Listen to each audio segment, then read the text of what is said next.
Yes, my hope was that Occupy would be a kind of preliminary first step where, because of course it was highly eclectic. I was in Vancouver on October 15th, and there was, people who are interested in the environment. There was people whose primary cause is food, like vegan movements. There was people like myself, kind of anti-war, 9/11 Truth, Israel Palestine, and my focuses. And we came together, and it was a highly eclectic group. But yes, after that preliminary kind of note sharing process arises, that has to then translate into action, and power won't concede anything without a demand. And I think when it's always decentralized and kind of in a kind of postmodern way where people are not able to formulate a kind of coherent agenda, overarching agenda with explicit goals to achieve, then we're up a gum tree, and we're not achieving any concessions from power. Well, this is interesting. We're now talking about how activism and social change operate, and different people have different models about that and different beliefs about it. And this is where activists disagree the most. This is where some of the most vehement battles between activists are about tactics, right? I don't think that we have to first get together, decide what our agenda is, and have a coherent approach. I think that the first step is action. I think that you are oppressed in your work environment or at school, and you do something about it, and that's the beginning.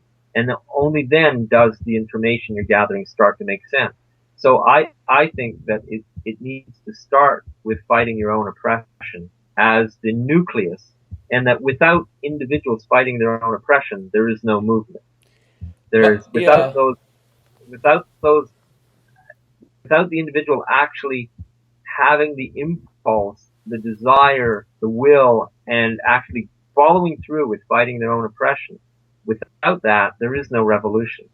Um, we tend to, I think we do a false analysis. We see these mass movements and we say, oh look, the way to do it is through a mass movement. What we don't realize is that the mass movements occur where the individuals are individually committed to fighting their own oppression. They're ready to get out there and do something about it.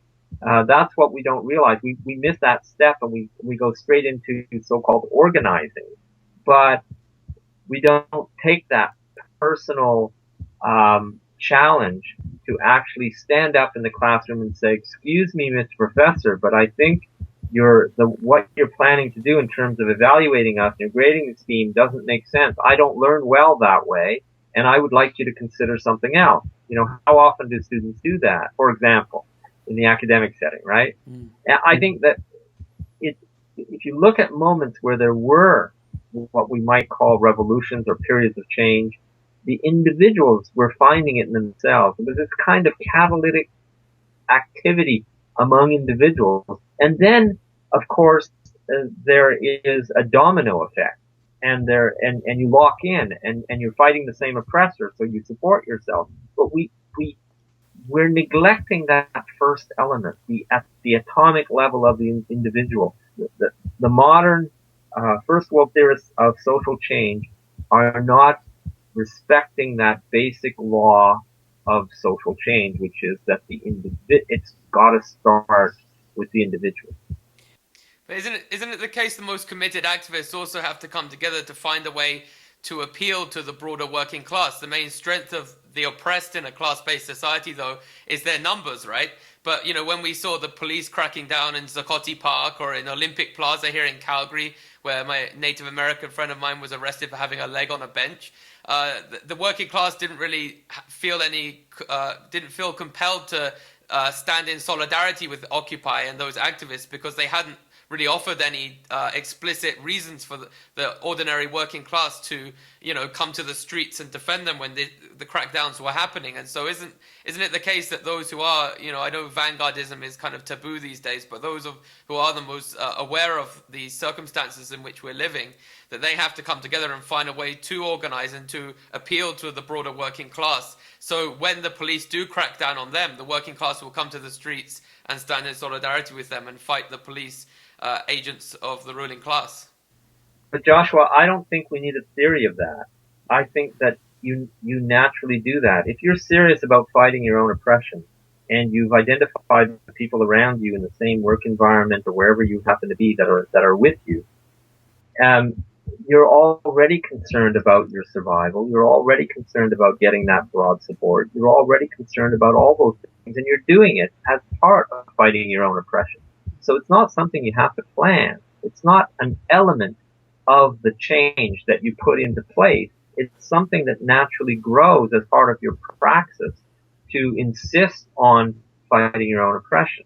That's the problem. I think we think that you can plan a revolution. We like to, in fact, the system, that's one of the main, I'll use a very harsh term, and some of your listeners might not appreciate that, but that's one of the main, what I call mindfucks of the educational system. They train us to be managers of the world and to plan how things are going to be, and we adopt that. But that isn't how you create social justice. That's how you create managers who manage the world for the bosses. And so we've accepted that paradigm, and we can't seem to get out of it because we're educated, and we're educated into that. But I don't think that that is how social change occurs. That's a false paradigm, I believe. This is just me, and this is just my ideas. And of course, I'm generalizing, and this would be a long discussion. One of the things you said earlier was that the University of Ottawa students were deprived of a nationally recognized physicist, right? When I was fired. Yes. And I want to come back to that because I want to point out that this is true and not in a small way. What many people don't realize about my struggle is that I was a researcher in the Faculty of Science who got some of the largest funding for research ever obtained in the Faculty of Science. I had one of the largest groups in the research groups in the faculty. I had an international reputation in several areas of science. I've published over 100 peer-reviewed articles, many of which are cited far more than the papers of most of my colleagues. And some notable scientists who are recognized with all kinds of awards have said, for example, this guy is one of Canada's top scientists. You can't fire him.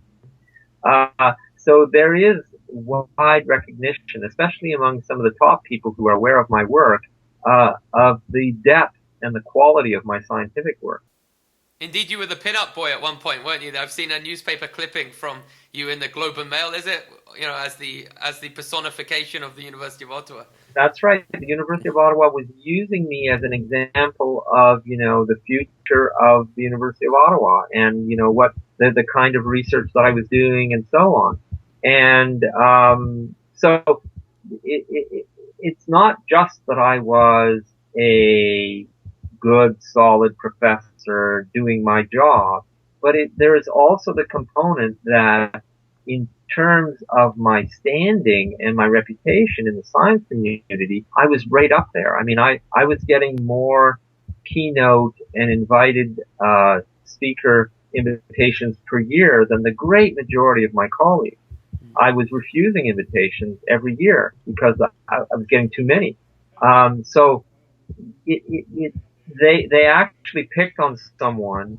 The traditional idea is that, they'll never get rid of someone who's bringing in a lot of research money or who has a big research group because that would harm them. That's not true. If you are threatening their control, their ideological control of the institution, they will get rid of you.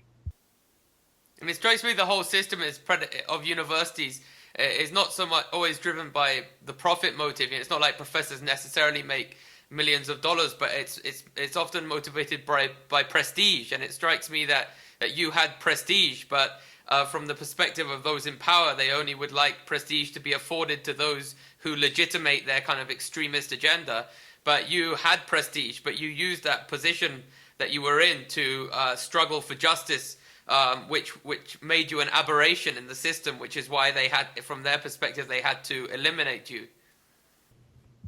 I think that the main, honestly, even the only criticism of a social matter that will really irk them is the Palestinian issue. Okay? On the one hand, that's true. On the other hand, something that will irk them more than criticism on social issues is if you actually threaten their authority within the institution. If you actually show the way that you don't have to obey them and that you can actually be in charge of your professional independence and that students can be in charge of their learning and so on. If you show the way to that, that's even more threatening. So I don't know which of those two they found most compelling as a reason to want to take me out, as they say, but it's certainly they're both very strong components. And there are a lot of places where criticism of Israel is tolerated in Canada. Okay, it's still, there is such a thing as Faculty for Palestine. There are various conferences that are organized. They're criticized, and they're attacked in terms of their image and so on, but they don't go around firing professors en masse for these activities. But if you actually threaten their authority to run the place as they see fit, that's when it starts to get really difficult. Yes. And so now perhaps we can get into the extent of the crackdown, the nature of the crackdown on you, because there's been different frontiers, different aspects of it. And one has been a quite perverse lawsuit where an individual, a law professor at the University of Ottawa, appears to have been commissioned in a way to sue you for a political statement you made about her role in relation to the institution. And so there's different fronts, and you seem to be handling it exceptionally well, and expanding your knowledge of the legal system in order not to be oppressed and to stand up to this crackdown with the aspiration of retaining your job in the long run. So could you speak to the different approaches that the administration have taken in order to eliminate you? Yeah, I can. This you're talking about a civil lawsuit, which is an alleged defamation on my blog, uofowatch.blogspot.com. It is, in my view, it's a very aggressive lawsuit. It's well funded, and it was discovered several months into the litigation that the lawsuit is entirely funded by the University of Ottawa. So it's a private lawsuit by a law professor against me for alleged defamation at law on my blog, but the lawsuit is entirely funded by the university.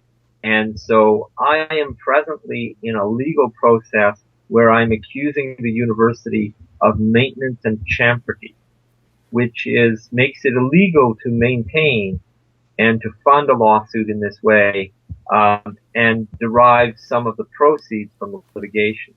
And the proceeds come in the form that this law professor had said that half of the punitive damages which she may get from the lawsuit will be given to a scholarship for the University of Ottawa.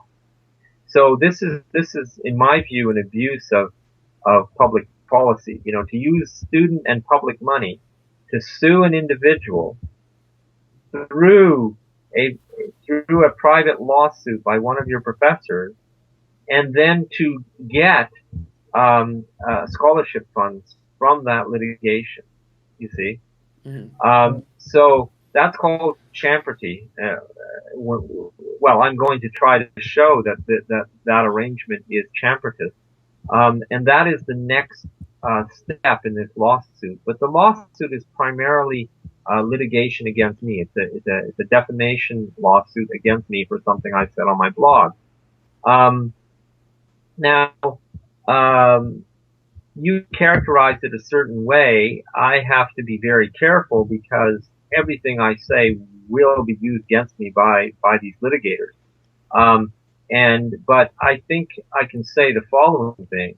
In my view, none of this should have gone to a lawsuit.